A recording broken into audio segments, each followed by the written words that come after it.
Bonjour mes amis, vous êtes nombreux à m'avoir remercié de cette présentation de la station, mais en fait aussi en me demandant un peu comment étaient les pistes. Donc je vais vous faire une présentation un peu de la station. Dans ce sens, ça sera mieux. Voilà. Vous voyez, je débute, hein, donc merci. Hein. Donc vous voyez, tout ça, c'est des pistes de ski qui représentent à peu près 200 km de ski.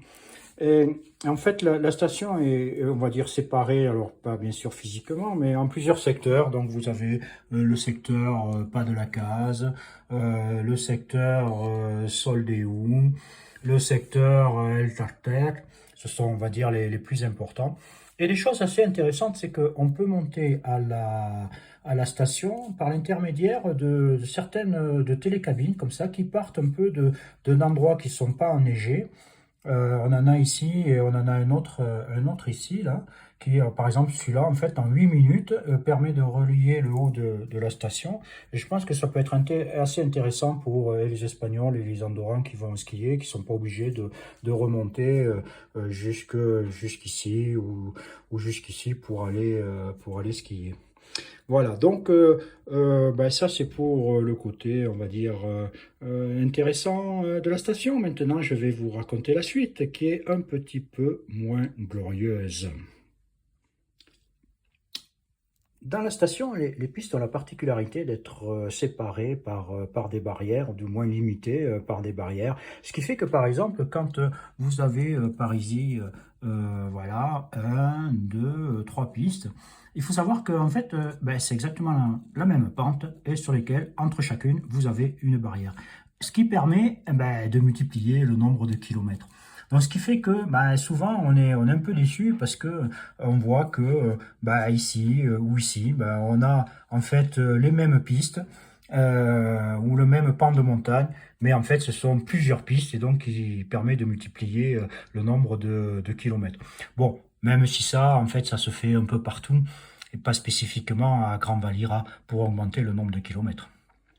Alors, autre point noir qui est peut-être un peu lié à la géographie, c'est qu'on a l'impression que tout ça, en fait, c'est sur un versant, hein, qu'il suffit de monter, descendre pour aller d'un point à un autre, d'un côté à l'autre. Mais en fait, pas du tout. En fait, il y a des moments, c'est particulièrement compliqué. Et ici, là, vous avez une zone, là. En fait, si on est basé ici, et si on veut aller ici, en fait, on est obligé de faire ça ici. Et là, en fait, on penserait qu'en montant là, on puisse venir directement comme ça, là, et aller ici. Ben non, pas du tout. En fait, une fois que vous êtes là, il faut descendre ici, par ces pistes-là, remonter par ce télésiège pour pouvoir descendre ici. Parce qu'en fait, quand on regarde ici, on a l'impression que de là à là, on peut rejoindre, mais en fait, pas du tout.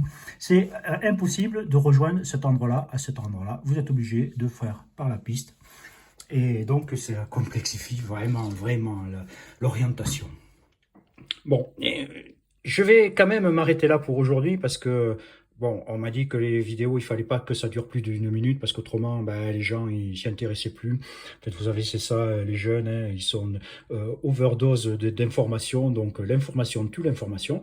Mais j'en garde encore pour demain et normalement, si tout se passe bien, je devrais pouvoir vous dégoûter de venir skier ici. Allez, au revoir les amis, à bientôt.